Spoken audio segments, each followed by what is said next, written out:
Hello everyone, welcome back to Bioverse life sciences. तो आज हम पढ़ने वाले हैं डीएनए रेप्लिकेशन का सेकंड पार्ट। फर्स्ट पार्ट हमने ऑलरेडी कवर किया हुआ है, जहां पर हमने बेसिक्स को जाना था। डीएनए रेप्लिकेशन के बेसिक्स क्या क्या हैं, किस तरीके से होता है, डीएनए का नेचर क्या है, वो सब हमने जाना था। रेप्लिकेशन स्टार्ट कैसे होता है, इसके बारे में भी हमने जाना था। और साथ ही साथ में हमने ये भी देखा था कि जो रेप्लिकेशन होता है, बेसिकली प्रोकैरियोटिक रेप्लिकेशन जो होता है, वहां पर किस तरीके से चीजें हो रही होती हैं।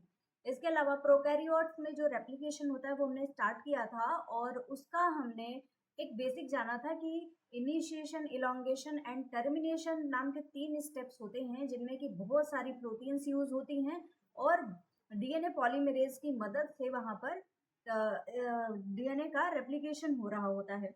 तो आज हमारी जो क्लास है वो डेडिकेटेड है इनके डिटेल्ड स्ट्रक्चर के लिए, जहां पर हम प्रोकैरियोट्स का डिटेल्ड डीएनए रेप्लिकेशन देखने वाले हैं।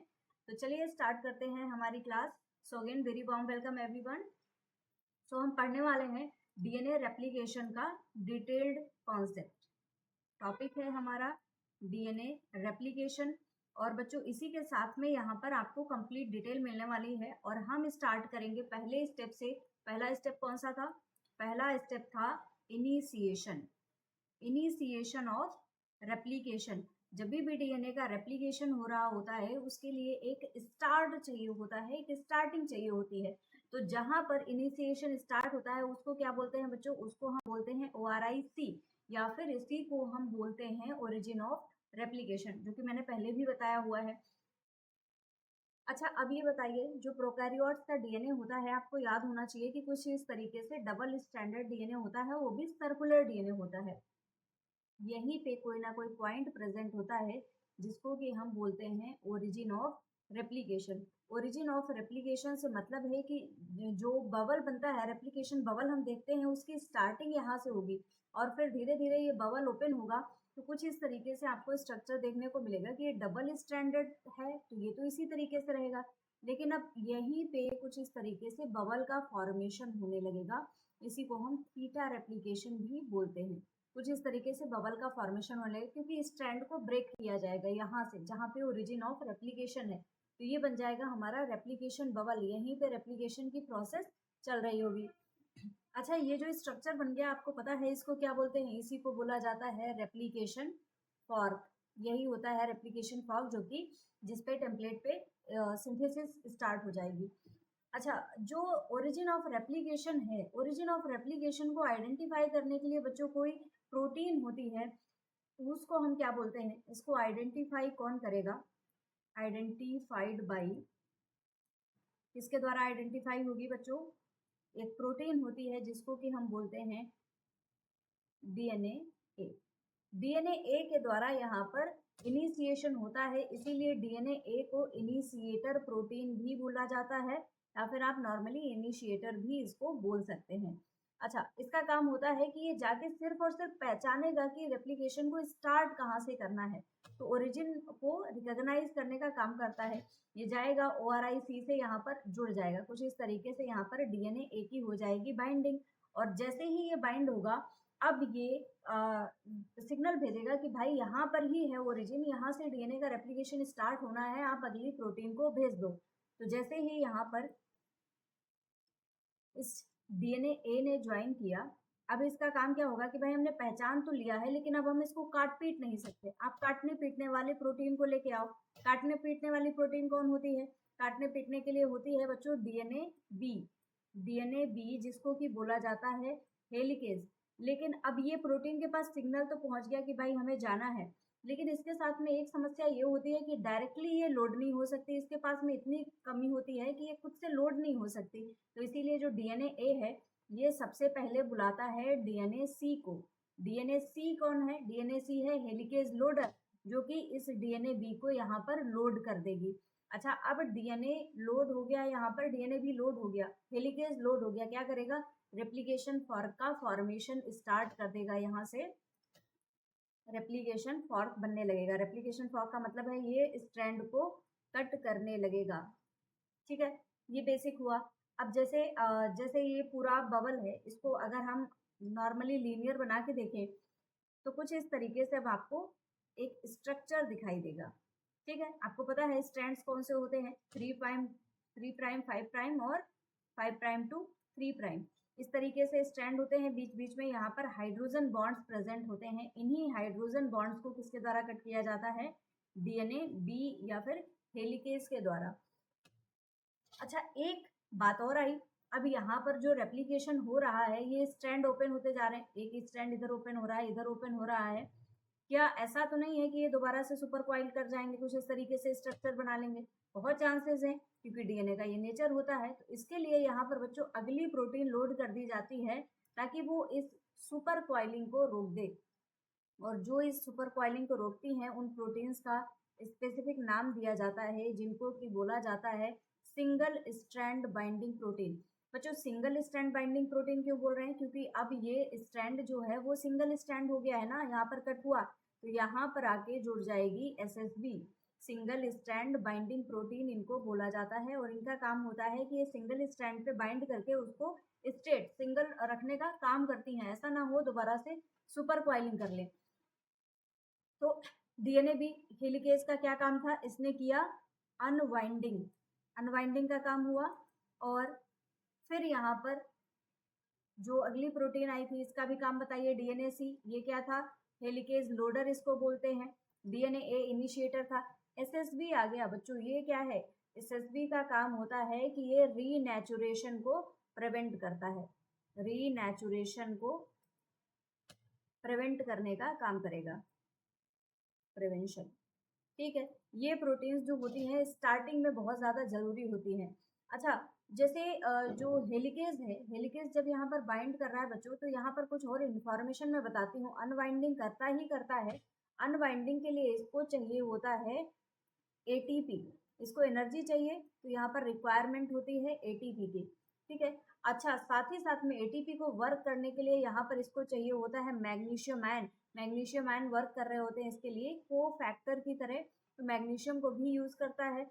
साथ ही साथ में ये रेप्लिकेशन फॉर्क की डायरेक्शन में मूव कर रहा होता है ताकि प्रॉपर रेप्लिकेशन हो जाए। तो अब ये कर क्या रहा है, डीएनए के डिनेचुरेशन को कराने का काम कर रहा होता है। तो यहाँ पर ये बहुत ज़्यादा इंपॉर्टेंट है। अच्छा, एक चीज़ और आती है, जैसे मैंने आपको बताया कि यहाँ पर डीएनए भी आ गया, हेलिकेज आ गया, तो ये हेलिकेज किस जगह पे बैठेगा, जो हेलिकेज होता है आपको पता है कि एक होता है लीडिंग स्ट्रैंड और एक होता है लैगिंग स्ट्रैंड। लैगिंग स्ट्रैंड वो होता है जहाँ पर जो सिंथेसिस होती है वो ब्रेक होके होती है, रुक रुक के सिंथेसिस होती है। इसीलिए जो लैगिंग स्ट्रैंड होता है यहीं पे आके ये डीएनए भी बैठता है, ये आपको ध्यान रखना है, इंपॉर्टेंट भी है कि लैगिंग स्ट्रैंड पे जुड़ता है या लीडिंग स्ट्रैंड पे।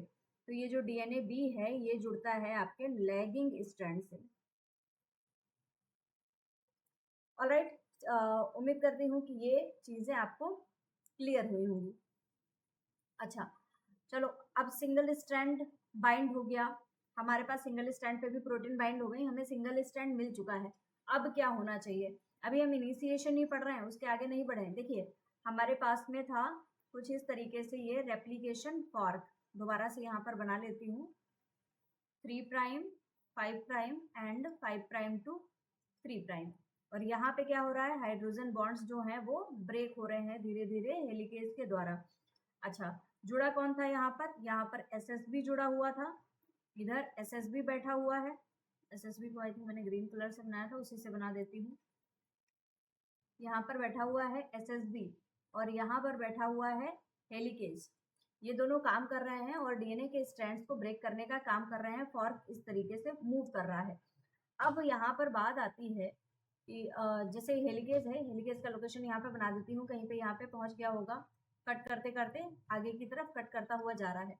अच्छा, अब बात ये आती है कि चलो रेप्लिकेशन हमने बना लिया, ये कट हो गया स्ट्रैंड, एक स्ट्रैंड को पकड़ के खड़ा हो गया यहाँ पे एसएसबी जो है, एसएसबी दोनों स्ट्रैंड पे जुड़ता है बच्चों, ये ध्यान रखिएगा, एसएसबी जो है वो दोनों ही स्ट्रैंड पे जुड़ता है और हेलिकेज जो है वो सिर्फ और सिर्फ लैगिंग स्ट्रैंड पे जुड़ता है।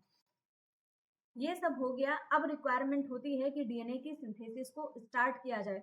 तो डीएनए की सिंथेसिस को स्टार्ट करने के लिए बच्चों रिक्वायरमेंट होती है यहाँ पर प्राइमर की, और प्राइमर की सिंथेसिस करने के लिए अब हमें चाहिए है अगली प्रोटीन, जिसको कि हम बोलते हैं डीएनए जी। डीएनए जी को ही बोला जाता है प्राइमेज, और प्राइमेज का काम होता है कि ये प्राइमर की सिंथेसिस करे। क्या काम है इसका? प्राइमर की सिंथेसिस। तो ये प्राइमर को बनाने का काम करेगा। अच्छा ये बताइए प्राइमर की सिंथेसिस की जरूरत क्या आ गई, क्यों चाहिए प्राइमर? तो बच्चों जो डीएनए होता है इसके पास में ये एबिलिटी नहीं होती है कि डायरेक्टली ये रेप्लिकेशन को स्टार्ट कर सके। इसको चाहिए होता है 3 प्राइम OH, और 3 प्राइम OH हमें डायरेक्टली यहाँ पर मिलता नहीं है। तो उसके लिए हमें चाहिए होता है आरएनए। आरएनए के छोटे छोटे से टुकड़ा, एक छोटा सा टुकड़ा बना दिया जाता है जो कि काम करता है इस तरीके से कि यहाँ पर जो स्ट्रैंड है उसके साथ में यहाँ पर सिंथेसिस कर दे छोटे से आरएनए की। ठीक है, ये बना देती हूँ, ये हेलिकेज हो गया। अब यहाँ पर आके जुड़ेगा प्राइमेज और सिंथेसिस करेगी प्राइमर की। अच्छा, प्राइमर की सिंथेसिस बच्चों हमेशा 5 प्राइम टू 3 प्राइम डायरेक्शन में होती है। अब ये बताइए जैसे रेप्लिकेशन फॉर्क कुछ इस तरीके से ओपन होता हुआ आगे की तरफ बढ़ रहा है, तो जैसे ये वाला जब पोर्शन ओपन हुआ होगा कभी यहाँ पर रहा होगा एकदम स्टार्ट पॉइंट, ठीक है, ये ओपन हो रहा है, तो यहाँ पर प्राइमर की सिंथेसिस हो गई, यहाँ पर प्राइमर की सिंथेसिस हो गई। जब ये फॉर्क आगे बढ़ेगा, अब देखिए थोड़ा सा ज्यादा हो गया, थोड़ा सा ज्यादा ओपन हुआ, यहाँ तक का प्राइमर सिंथेसिस हो गया था और यहाँ पर सिंथेसिस हुआ था। अब क्या होगा, जो नया प्राइमर है ये वाला तो डायरेक्टली ऐसे ही यहाँ पर सिंथेसिस होने लगेगी, लेकिन अब दूसरा वाला जो लैगिंग स्ट्रैंड है वहां पर बच्चों दोबारा से हमें यहाँ पर चाहिए होगा कि आके प्राइमर की सिंथेसिस हो। ऐसे ही जैसे जैसे ये रेप्लिकेशन फॉर्क आगे बढ़ता जाएगा बच्चों, यहाँ पर 2 स्ट्रैंड्स बनते जाएंगे। यहाँ पे ये बना था प्राइमर और ये स्टार्टिंग वाला प्राइमर बना था। अब यहाँ आप देखोगे कि जो सिंथेसिस हो रही है एक स्टैंड पे, तो जैसे जैसे ये आगे खुलता जाएगा वैसे वैसे यहाँ पर सिंथेसिस होता जाएगा, इसको हम बोलते हैं लीडिंग स्ट्रैंड। और दूसरा होता है यहाँ पर अलग अलग प्राइमर बन रहे हैं भाई, जितना ओपन होता जा रहा है उतना ही प्राइमर बनता जा रहा है, उतना ही डीएनए बन जा रहा है। तो एक को हम बोलते हैं लीडिंग स्ट्रैंड, ये हो जाएगा हमारा लीडिंग स्ट्रैंड, और ये कौन सा हो जाएगा, ये हो जाएगा लैगिंग स्ट्रैंड। और आपको पता है ये जो फ्रेगमेंट्स बनते हैं इनको क्या बोला जाता है, इनको बोला जाता है ओकाजाकी फ्रेगमेंट्स। तो प्राइमर की सिंथेसिस किस तरीके से हो रही है ये मैंने आपको बताया यहाँ पर। तो यहाँ पर सिंथेसिस कुछ इस प्रकार से हुई होगी, ठीक है। अब यहाँ पर बच्चों एक और काम होता है, यहाँ पर जो डीएनए सिंथेसिस होता जाएगा ये भी तो चांसेस हैं कि उसके अंदर सुपर कॉइलिंग आ जाए। तो सुपर कॉइलिंग को रोकने के लिए यहाँ पर स्पेशल टाइप की प्रोटीन्स होती हैं जो कि सुपर कॉइलिंग को रोकने का काम करती हैं, जिनको हम बोलते हैं डीएनए जी।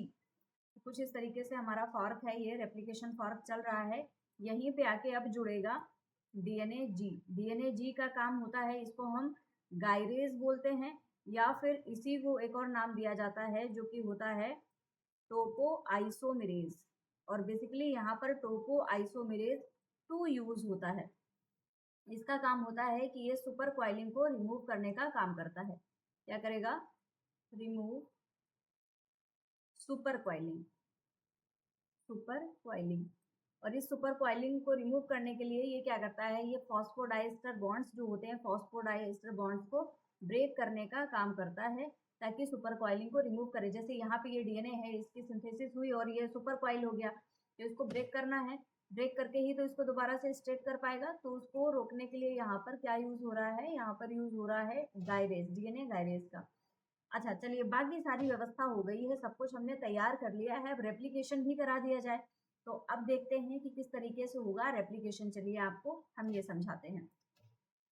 दोबारा से बना लेते हैं हमारा स्ट्रैंड कुछ इस तरीके से, रेप्लिकेशन फॉर्क बन गया है। ये हमारे हाइड्रोजन बॉन्ड्स हैं, 3 प्राइम टू 5 प्राइम डायरेक्शन बना देती हूँ, 5 प्राइम टू 3 प्राइम डायरेक्शन। अब सारा कुछ सेट है, सब कुछ बैठा हुआ है। अब यहाँ पर आके जुड़ेगा डीएनए पॉलीमरेज 1। अब आएगा यहाँ पर डीएनए पॉल 1, कुछ इस तरीके से मैं ये स्ट्रक्चर बना देती हूँ डीएनए पॉल 1 का।